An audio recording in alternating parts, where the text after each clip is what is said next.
Bom dia a todos, tudo bem? Que a graça e a paz do Senhor Jesus esteja convosco. É uma alegria grande poder estar aqui com vocês. Estamos aí na sexta-feira e hoje, o tema de hoje é a parte 2, né? Ontem nós falamos da escolha dos 12, um princípio de Deus para libertar da herança da maldição dos nossos pais. Todos nós temos herança, todos nós recebemos alguma coisa dos nossos familiares. E a maneira como Jesus tratou os discípulos ou lidou com eles é a maneira que o Senhor faz conosco, porque o Senhor nos chama também para ser discípulos, e é a maneira que o Senhor tem para, ao chamar para o trabalho, trabalhar o nosso coração. Então, o Senhor chama para a seara, para a gente trabalhar na seara, e enquanto nós estamos trabalhando por Ele, falando dele, Ele está mexendo e mudando o nosso coração. Aquilo que Deus queria fazer com o povo de Israel, que a gente leu durante a semana, é o que Deus queria fazer no coração dos discípulos, e é o que Deus quer fazer no nosso coração. Então, Deus chamou o povo de Israel dentre todos os povos, colocou o povo de Israel como sendo a luz ali especial, deu-lhes os mandamentos, os estatutos, e enquanto o povo de Israel trabalhasse para o Senhor, Deus estaria corrigindo, né, aperfeiçoando os seus defeitos de caráter, para que eles pudessem crescer cada vez mais a ponto de outras nações conhecerem ao Senhor. Feche seus olhos, vamos orar ao Senhor. Pai, estamos aqui no último dia da semana. Amanhã nós vamos falar de um tema especial no sábado, do sangue do Senhor caindo sobre os pais e sobre os filhos do povo de Israel, mas com o objetivo de mostrar que os pais têm grande responsabilidade com os filhos e os filhos muitas vezes seguem ou pioram o que os pais fazem. Mas hoje, Senhor, é mais um dia de preparo para a gente entender a mensagem de amanhã e também, Senhor, a maneira como Jesus tratou os discípulos é a maneira que o Senhor nos trata. Por isso, abra nossa mente, abra o nosso coração, perdoa os nossos pecados, nos ajude a entender. Em nome de Jesus. Amém. A mensagem de hoje, mais uma vez, a escolha dos 12, é a parte 2, né? O princípio de Deus para nos libertar da herança dos nossos pais. Essa herança que a gente não quer receber. Lucas capítulo 9, versos 49 e 50, fala um pouquinho mais deles. Olha só. Falou João e disse, o discípulo João, Mestre, vimos certo homem em teu nome e expelia demônio. Lhe proibimos, porque não segue conosco. Percebe como parece assim ser zeloso, mas na verdade isso não tem espírito de zelo nenhum? Mestre, a gente viu alguém falando do Senhor expelindo demônio, a gente repreendeu. Ele não é a gente, não anda com a gente, não anda contigo. E aí Jesus disse o quê? Não proibais, pois que não é contra vós, é por vós.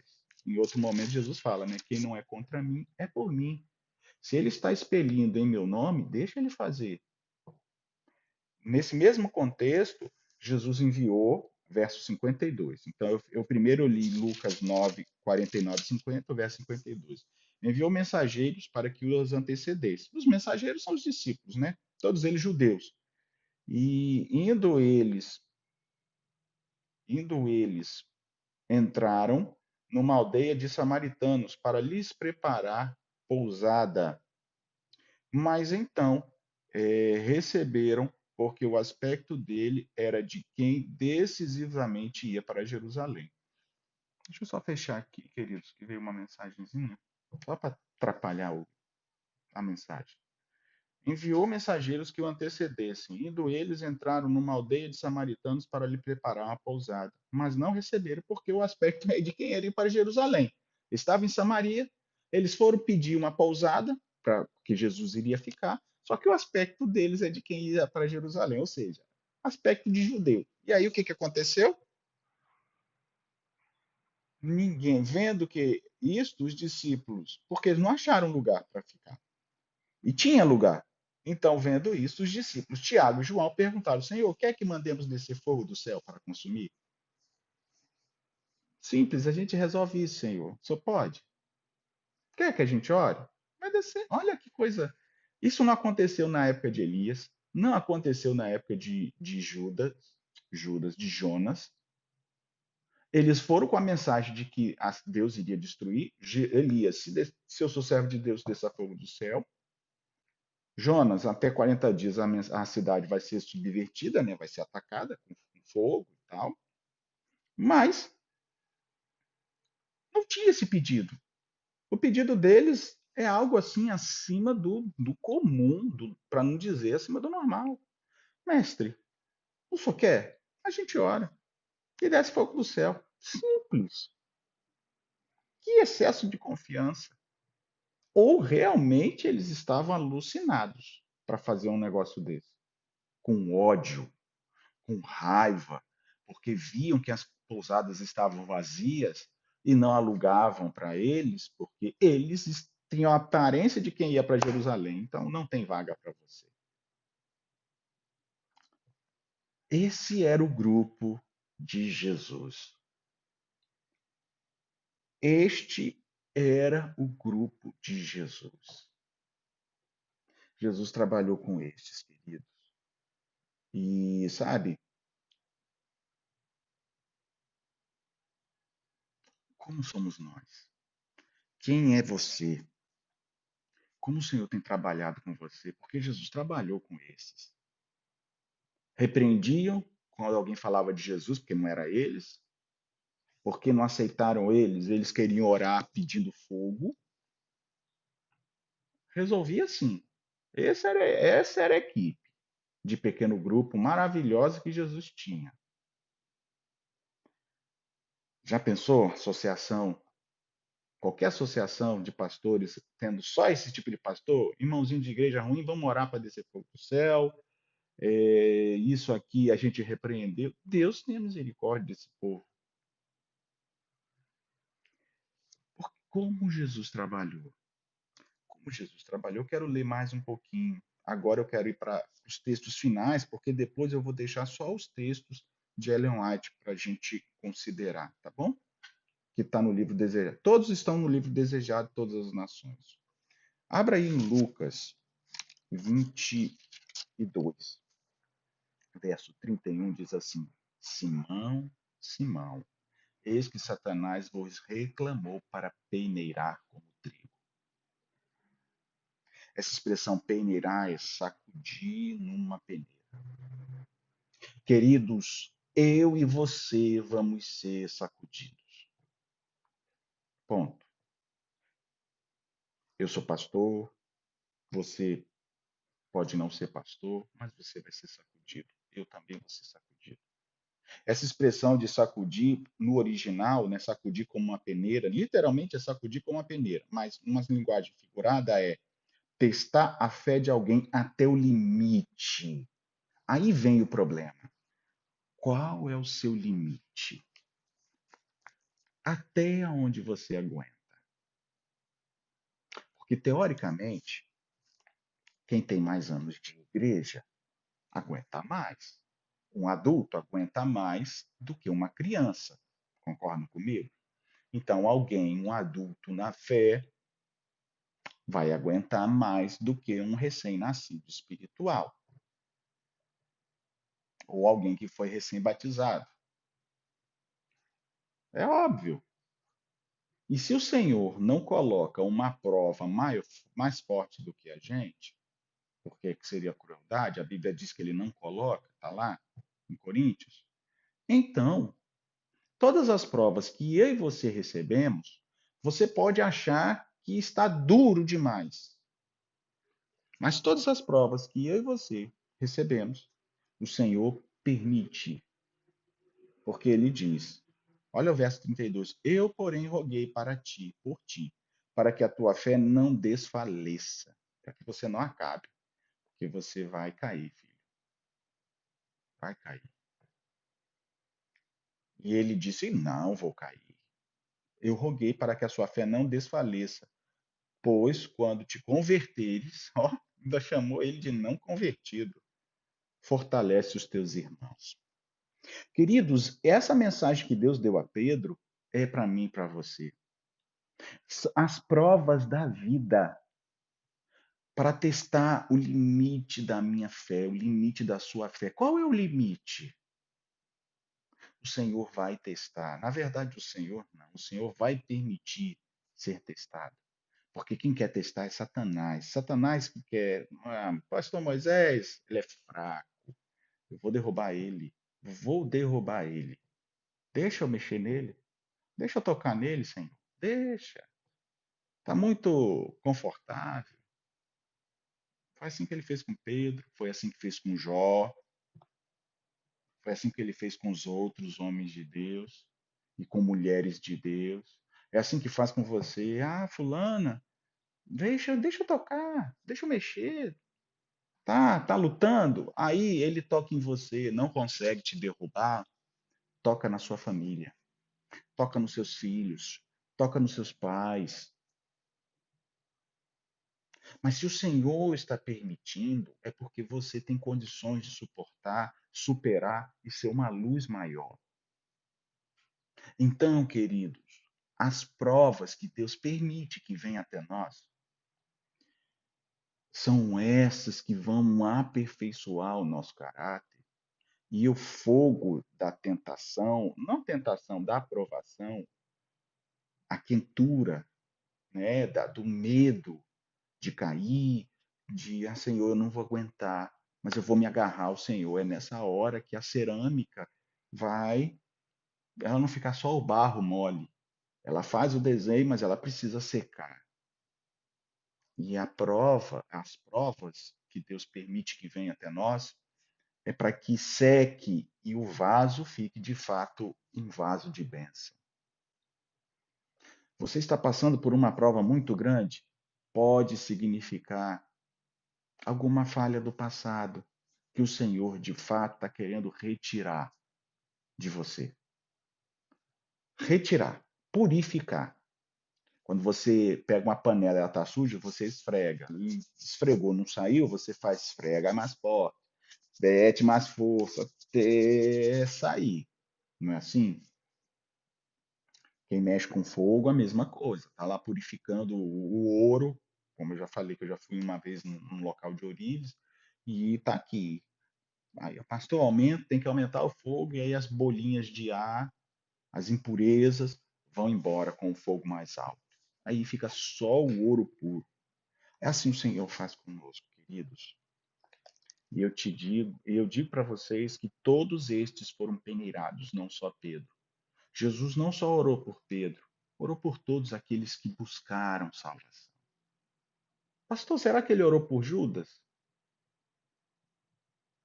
O que você acha? No último momento, quando Judas vai beijar Jesus para entregar, porque esse era o sinal, o que Jesus chama de Judas? Judas, amigo. Com um beijo você vai trair o filho do homem? Amigo. Que amigo que traidor, sem vergonha. Desculpa aqui, é sem vergonha mesmo, porque tá cheio de crente igual a ele. E eu tenho que lutar para não ser igual a ele. Porque senão, queridos, nós vamos ser iguais. Se não lutarmos com o Senhor para vencer, nós seremos iguais a Judas. Porque as pessoas dizem: eu não traio, eu não faço, eu sou isso, eu sou aquilo, eu sou igual Pedro na hora de falar. Então vai negar Cristo, meu irmão. Se você é igual Pedro na hora de falar, você vai negar Cristo se já não negou a Cristo. Porque Pedro ainda não era convertido, só depois de ter caído é que ele se arrependeu. Sabe, as pessoas pegam as palavras só para eu sou igual a Pedro, eu sou igual. Sabe por que é igual a Pedro? Porque Pedro está salvo. Então, eu sou igual a Pedro. Ninguém disse que é igual a Judas. Quem disse? Você consegue ver alguém? Não, eu tenho um espírito igual de Judas. Que isso, pastor? Um espírito de cobiça, um espírito de ganância. Eu quero dinheiro. Para que vai ajudar os pobres? Essa oferta poderia ajudar. Para que vai dar para os. Primeiro reclama porque vai ajudar os pobres e depois que ajuda os que ajuda o Senhor. Por que não dá esse dinheiro para os pobres? Sabe? Não, não, não temos esse espírito. Nós somos igual a Pedro, nós somos iguais a João, que tem o espírito de, sabe? É, porque eles estão salvos, né? Ninguém quer ser chamado de Judas. No entanto, queridos, Judas é um exemplo que ninguém quer. Do mesmo jeito que, ao mesmo tempo que meu pai e minha mãe me passam coisas boas, eles também passam coisas ruins. E na hora da raiva, na hora do desespero, na hora da explosão, a gente fala, faz, usa, volta e começa a agir. E aí, sabe o que acontece? Você não sabe, mas quem conhece os teus antepassados, ou seja, os teus pais, olha, imagina eu no momento de raiva, alguém que conhecia meu pai ou meu avô, porque meu pai era muito antigo, então provavelmente quem conhecia meu pai e meu avô já não existe mais. Quem conhecia meu pai, minha mãe, né? Só minha mãe. Mas se não tiver minha mãe, vai fazer alguma coisa e vai olhar e vai dizer assim: você era igualzinho ao seu pai, você é igualzinho à sua mãe. Seu avô era assim mesmo. E não é porque é aparência, não. Não tá, ninguém está falando de aparência quando o neguinho está nervoso, e pau, fulano está nervoso, e branquinho, né? Já falei neguinho, branquinho também nervoso. Gente, o pastor é igual ao pai dele. Gente do céu. Assim eu vejo os meus irmãos de igreja falando de Isaac. Pastor Isaac é igual ao Senhor. Eu fico pensando assim, mas como é igual? Na aparência? Alguns dizem na aparência, não, ele tem o jeito do Senhor, ele senta igual ao Senhor, ele anda igual ao Senhor, ele olha igual ao Senhor, ele é igual ao Senhor, ele é igual ao Senhor. Nós somos iguais aos nossos pais. Só o Senhor, com as provas da fé, com as provas da vida, para quebrar isso. Deus provou o povo de Israel para quebrar essa maldição, mas eles voltaram aos Balaíns, fizeram pior do que as nações. Olha só o que diz agora em Mateus, capítulo 27. Eu já li Lucas, né? Agora Mateus, capítulo 26 e 27. Olha só o que Mateus 26, 56 diz assim: tudo isto, Mateus 26, 56, é na hora que os discípulos fugiram. Tudo isto, porém, aconteceu para que se cumprissem as escrituras dos profetas. Então, os discípulos todos deixando fugir. No original, essa parte é os alunos, todos os alunos de Jesus, inclusive Judas, inclusive Pedro. Pedro depois se acompanhou. Deixando, essa expressão deixando era abandonaram e fugiram, procuraram com segurança um lugar para fugir. Corre, corre, corre. Esse aí não é o Messias. Este aí não é o Messias.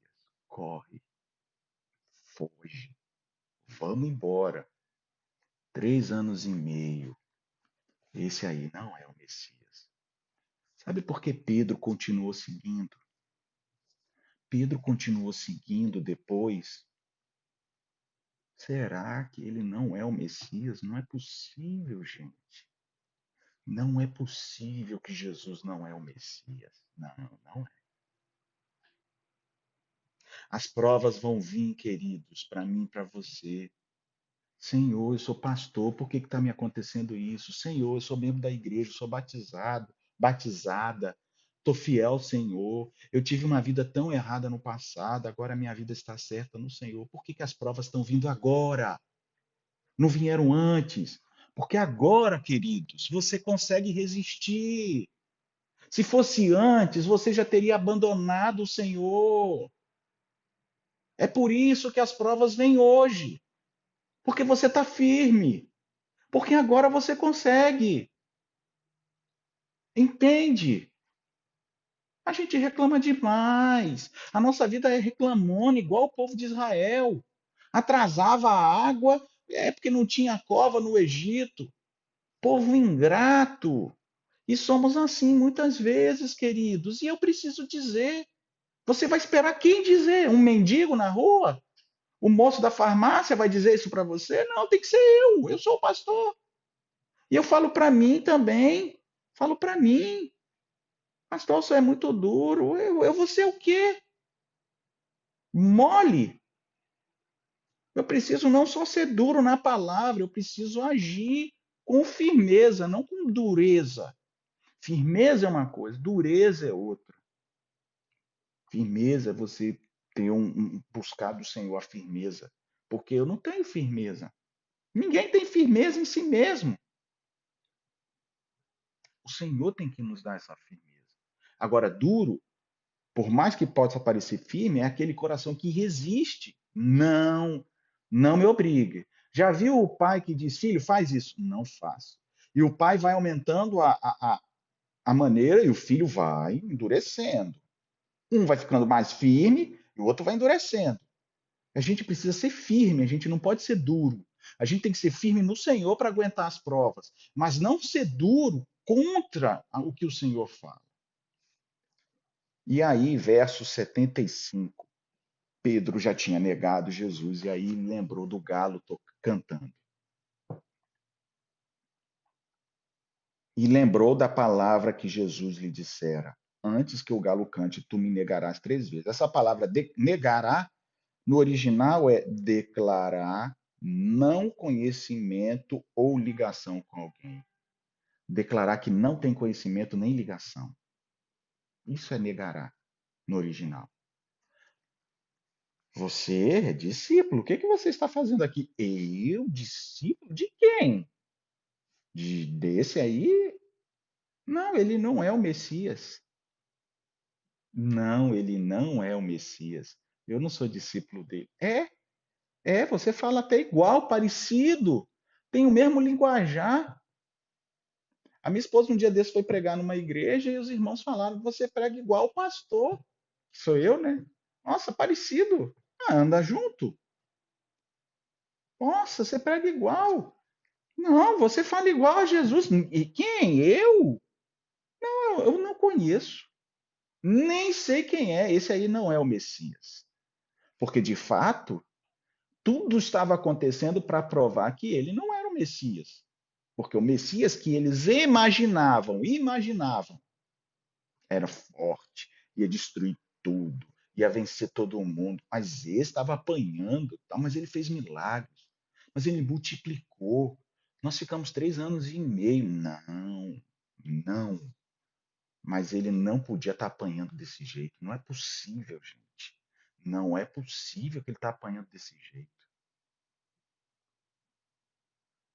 A gente faz uma linha cronológica das coisas, queridos. E se não acontecer conforme o que a gente espera, a gente rejeita.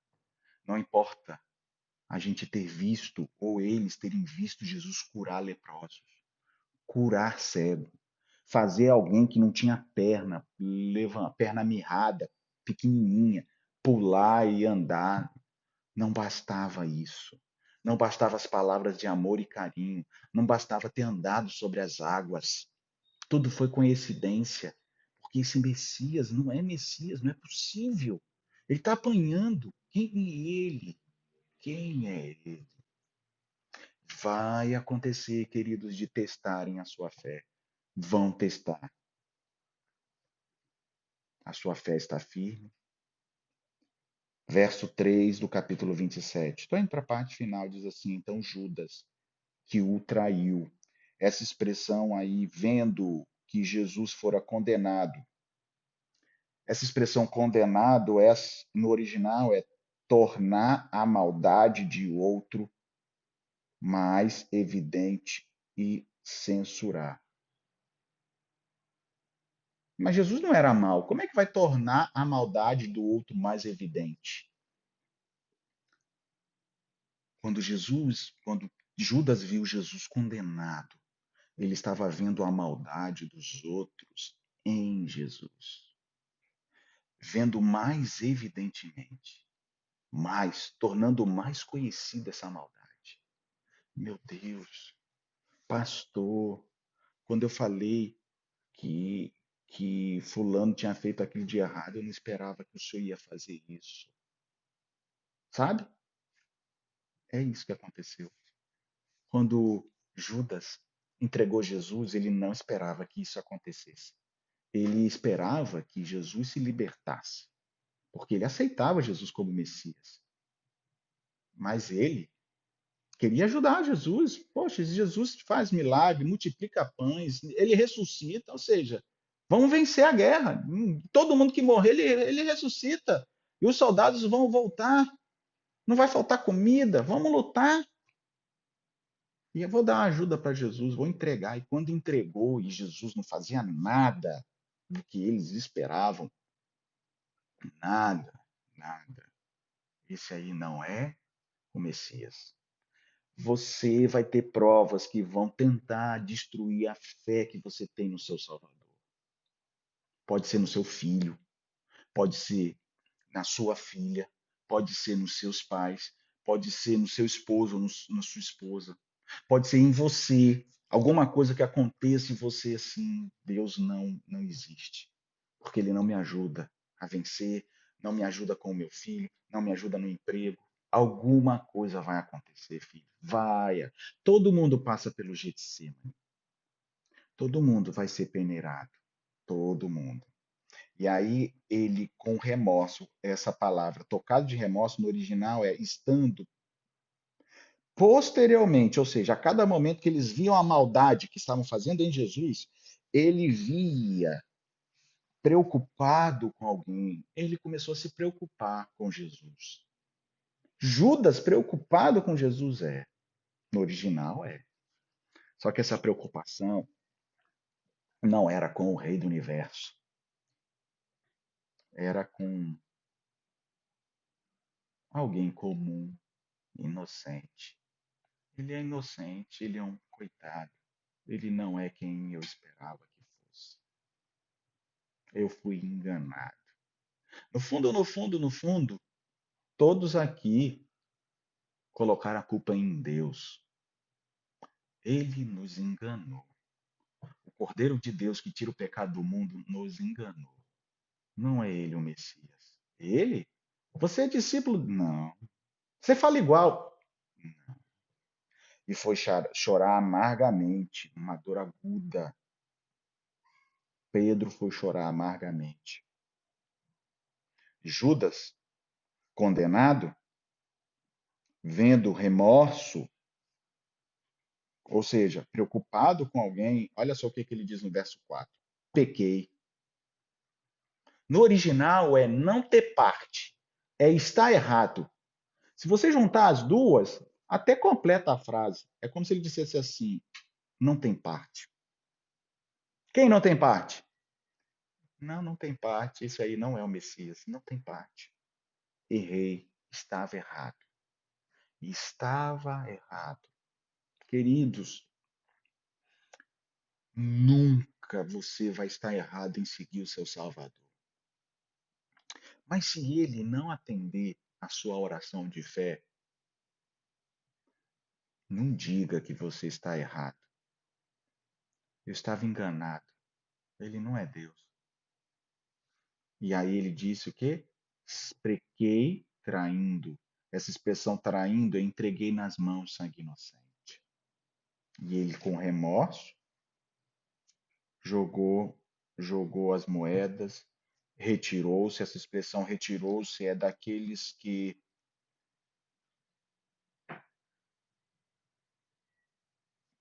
deixa eu ler direitinho aqui, daqueles que foi se enforcar. Então, daqueles que por medo se retirou. Então, esse retirou, retirou com medo.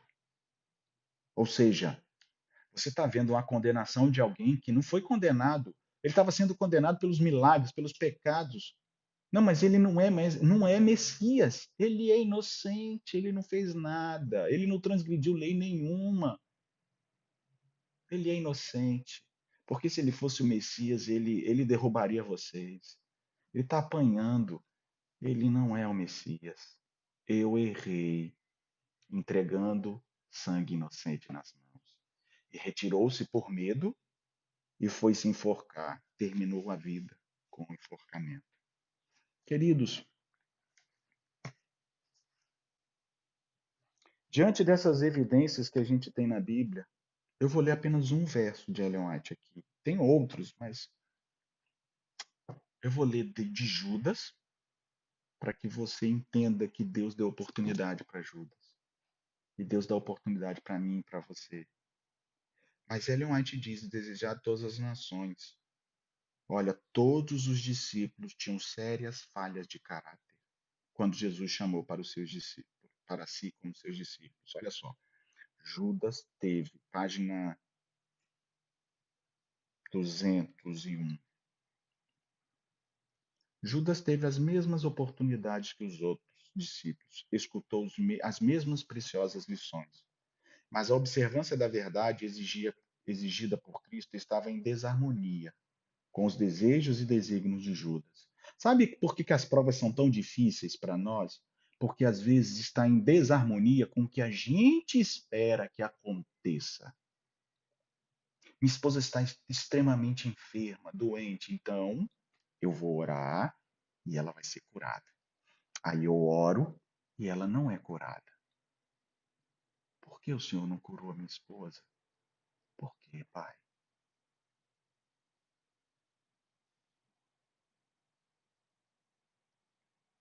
A observância da verdade exigida por Cristo estava em harmonia com os desejos e desígnios de Judas. O desejo do Senhor para minha esposa, eu estou dando um exemplo, não, a minha esposa não está morta, nem morreu e eu estou lamentando, estou colocando exemplo.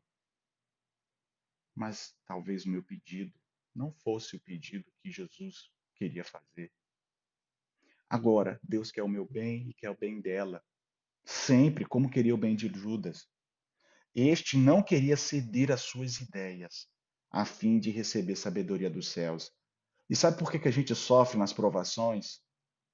Porque a gente luta para não ceder às nossas convicções. Não, mas ele pode fazer. Mas ele pode fazer. Ele pode curar minha esposa. Ele pode curar o meu filho. Eu não preciso ir para o médico. Eu não preciso fazer isso. Eu não preciso ir para a igreja. Ele pode me curar. É verdade, ele pode te curar. Mas se ele não te curou, ele tem outros planos. Porque se você está nas mãos de Deus, ele sabe o que é melhor para você e sabe o que é melhor para os seus filhos. Sabe. Você crê nisso? A sua fé resiste isso? A fé dos amigos de Daniel resistiram à fornalha ardente. E eles não foram e eles foram jogados e ficaram em pé.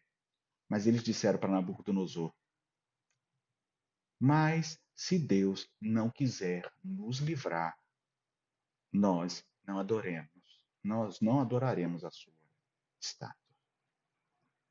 Senhor, cura a minha esposa. Eu queria que ela não fizesse a cirurgia, mas seja feita a tua vontade. Eu queria que fizesse isso, mas se o senhor achar que não deve, faça a sua vontade. Senhor, cura o meu filho. Senhor, transforma minha família. Senhor, me dê um emprego. Senhor, por favor, me ajuda a pagar as contas. Mas, se não acontecer isso que eu estou pedindo, faça a sua vontade. Me ajude a somente fazer a tua vontade. Ao invés de andar na luz, Judas preferiu conservar os seus defeitos, os maus desejos, vingativas paixões, sombrios e maus pensamentos eram nutridos até que Satanás tomou por inteiro o domínio deste homem. Aquele que recebeu o domínio para vencer Satanás, porque os discípulos receberam domínio para expulsar demônios, ele mesmo foi e o demônio entrou dentro dele. Judas tornou-se um representante do inimigo de Cristo. Quando ele se pôs em contato com Jesus, ele tinha preciosos traços de caráter que poderiam tornar a vida uma bênção na igreja. Gente, eu chego a me arrepiar. Sabe por quê? Quando a pessoa se perde e poderia ser grande na igreja. Traços de caráter que poderiam haver tornado uma bênção para a igreja. Houvesse ele estado disposto a tomar o jugo de Cristo e ter ele contado entre os principais, ele teria se contado entre os principais apóstolos, porque ele já era considerado entre os apóstolos os principais. Os discípulos já o consideravam. Imagine ele transformado, queridos. A gente conhece Pedro, Tiago e João. Judas estaria lá. Muito provavelmente eles respeitariam Judas, porque Judas era um escriba versado na palavra. Não foi isso que eu li ontem? Mas endureceu o coração quando lhes apontavam os defeitos. E orgulhosa e rebeldiamente preferiu as suas próprias ambições egoístas, incapacitando-se assim para a obra que Deus queria fazer.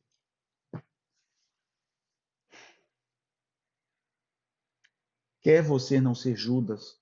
Eu não quero. Feche seus olhos. Deixe o Espírito Santo trabalhar no seu coração. Maravilhoso Deus, Pai querido. Não queremos ser Judas, Senhor.